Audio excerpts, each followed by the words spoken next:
හොඳයි අපි මේ දිනවල කතා කරගෙන ඉන්නේ හවුල් ව්‍යාපාර පිළිබඳව.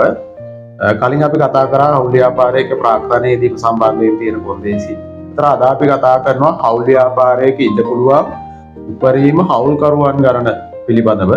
අපි හවුල් ව්‍යාපාරයක් ආරම්භ කරනවා නම් මේ කොන්දේසිය ගැන සැලකිල්ලක් දක්වන්න ඕනේ. සාමාන්‍යයෙන් හවුලක් වෙන්න නම් අවම සමාජිකයෝ දෙන්නෙක් ඉන්න ඕනේ. ඒ වගේම තමයි උපරිම සංඛ්‍යාව 20කට සීමා වෙන්න ඕනේ. ඒතර මේක ලංකාවේ තියෙන නීතියක්.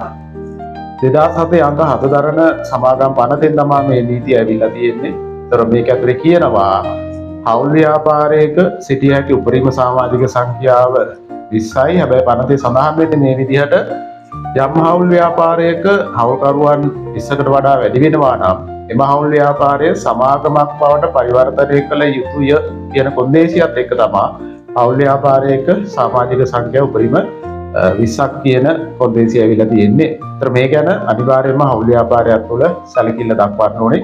හැබැයි තව පැති දෙකක් තියෙනවා. එකක් වෘත්තීය හවුල් ව්‍යාපාරයක කියන්නේ අපි හිතමු සේවා සපයන හවුල් ව්‍යාපාරයක නම් හවුල්කරු අසීමිත ප්‍රමාණයක් රඳව ගන්න පුළුවන්. ඒ වගේම මූල්‍යාංශයේ ව්‍යාපාරයක් හවුලක් විදිහට පටන් ගන්නවා නම් ඒ වගේ හවුල් ව්‍යාපාරයක ඉන්න පුළුවන් උපරිම හවුල්කරුවෝ 10ක් පමණයි.